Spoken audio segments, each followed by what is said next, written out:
Hello everyone, আসসালামু আলাইকুম। আমি মুজিবুর রহমান, আপনার সবাই স্বাগত জানাচ্ছি আজকের লেকচার ভিডিওতে। আজকে আমরা দেখব মেশিন লার্নিংয়ের লজিস্টিক রিগ্রেশন।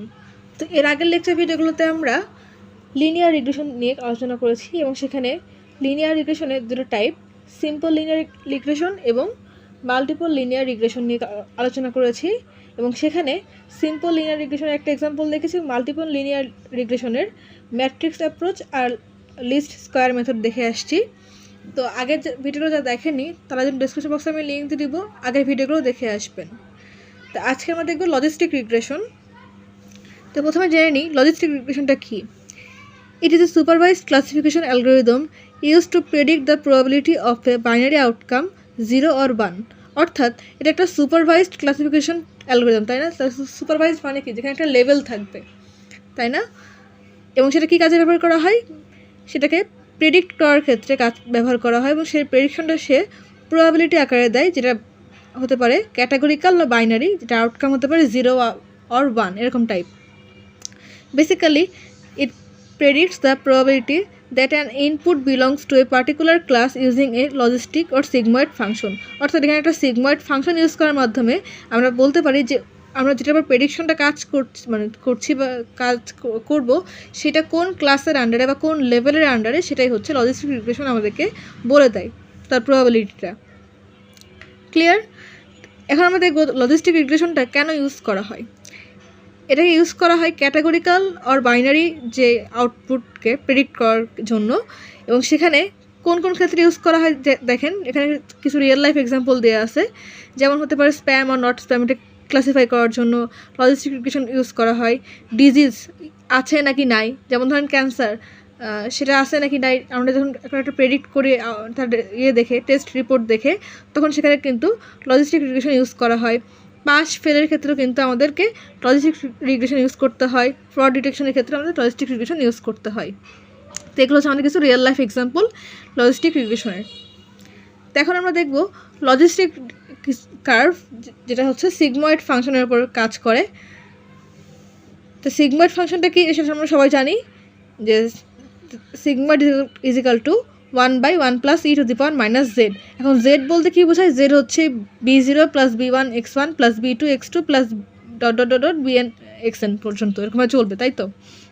দেখেন এটা কি, এটা হচ্ছে আমাদের লিনিয়ার রিগ্রেশনের ফর্মুলা, তাই না? লিনিয়ার রিগ্রেশনের পরে আমাদের লজিস্টিক রিগ্রেশনটা প্রবাবিলিটি দেয় দেখে আমাদের ফর্মুলাটা এরকম হয়ে যাবে এবং সেখানে একটা সিগময়েড ফাংশন ইউজ করা হচ্ছে।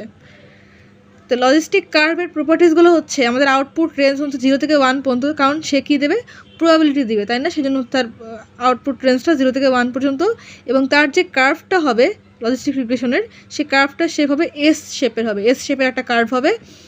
Converts linear output to probability. দেখেন লিনিয়ার, এটা কি লিনিয়ার আউটপুট হতো, তাই না? এটাকে আমরা যখন প্রবাবিলিটিতে কনভার্ট করছি তখন সেটা কী হচ্ছে, লজিস্টিক কার্ভ হয়ে যাচ্ছে। দেখেন একটা এক্সাম্পল দেওয়া আছে এখানে 0 থেকে 1 পর্যন্ত রেঞ্জ দেওয়া আছে, 0.5 হচ্ছে তো থ্রেশহোল্ড ভ্যালু, এটাতে আমরা বাই ডিফল্ট ধরি। এখন দেখেন এই যে কার্ভটা সেটা কিন্তু এস শেপে অনেকটা, তাই না? দেখেন এখানে হচ্ছে 0 থেকে 1-এর মধ্যে, এখানে ওয়াইয়ের মান হচ্ছে 0.3, এখানে ওয়াইয়ের মান হচ্ছে 0.8, এটা একের মধ্যে, 0 থেকে 1-এর মধ্যে, এবং তার থ্রেশহোল্ড দেওয়া আছে 0.5। এটা হচ্ছে একটা লজিস্টিক কার্ভ। এখন আমরা দেখব types of logistic regression. Logistic রিগ্রেশনের দুটো টাইপ আছে, সেটা হচ্ছে সিম্পল লজিস্টিক রিগ্রেশন আর একটা হচ্ছে মাল্টিপল লজিস্টিক রিগ্রেশন। সিম্পলে কী করা হয়, logistic regression with one predictor variable, অর্থাৎ প্রেডিক্টর ভ্যারিয়েবল একটাই এখানে কাজ করে। আর মাল্টিপল লজিস্টিক রিগ্রেশনে কী হচ্ছে, নাম দেখেই বুঝতে পারছি, যেখানে মাল্টিপল প্রেডিক্টর ভ্যারিয়েবল কাজ করে। এটাকে আরেকটা নামে ডাকা হয়, সেটা হচ্ছে মাল্টি ভ্যারিয়েবল লজিস্টিক রিগ্রেশন অথবা মাল্টিভেরিয়েট লজিস্টিক রিগ্রেশন নামেও কিন্তু এটাকে ডাকা হয়। তো এগুলো হচ্ছে বেসিক টাইপস লজিস্টিক রিগ্রেশনের। তো এখন আমরা দেখব লিনিয়ার রিগ্রেশন আর লজিস্টিক রিগ্রেশনের মধ্যে ডিফারেন্সগুলো কী কী। তো লিনিয়ার রিগ্রেশনে রিগ্রেশন ইউজ করা হয়, বাট লজিস্টিক রিগ্রেশনটাকে ইউজ করা হয় ক্লাসিফাই করার জন্য, তাই না? ক্লাসিফিকেশনের কাজে লজিস্টিক রিগ্রেশনটাকে ইউজ করা হয়। লিনিয়ার রিগ্রেশন আমাদেরকে আউটপুট দেয় কীরকম, কন্টিনিউয়াস ভ্যালু আউটপুট দেয়, আর লজিস্টিক রিগ্রেশন হচ্ছে প্রবাবিলিটি আকারে বা ডিসক্রিট আকারে আমাদেরকে আউটপুট দেয়। প্রবাবিলিটি বলতে 0 বা 1-এর মধ্যে। এরপর হচ্ছে লিনিয়ার রিগ্রেশনে লিনিয়ার ফাংশন ইউজ করা হয়, লজিস্টিক রিগ্রেশনে সিগময়েড ফাংশন ইউজ করা হয়। লিনিয়ার রিগ্রেশনে straight line straight line use করা হয়, আর লজিস্টিক রিগ্রেশনে এস শেপের কার্ভ ইউজ করা হয়, তাই না, যেটা আমরা একটু আগে দেখলাম সেটাই। আর লিনিয়ার রিগ্রেশনের ফর্মুলাটা হচ্ছে y = b0 + b1x1 + b2x2 ... bn xn পর্যন্ত। আর লজিস্টিক রিগ্রেশনের ফর্মুলাটা হচ্ছে p = 1/1 + e⁻⁻z। z এর মধ্যে এখানে আমরা কী হবে, লিনিয়ার রিগ্রেশনটাকে অ্যাপ্লাই করা হবে, এবং যেহেতু 1/1 + e⁻z করা হচ্ছে, সেক্ষেত্রে আমরা কী পাবো, প্রবাবিলিটি পাবো। অর্থাৎ একটা মানে জিনিসকে আমাদের প্রেডিক্ট করব সেটা কোন ক্লাসের আন্ডারে পড়বে, এটাকে আমাদেরকে লজিস্টিক রিগ্রেশন একটা প্রবাবিলিটি আকারে আমাদের সামনে তুলে ধরবে।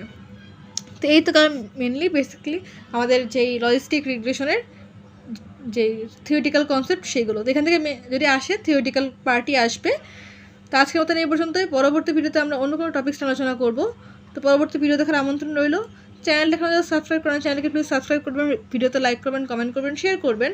আজকের মতন এই পর্যন্তই। আল্লাহ হাফেজ।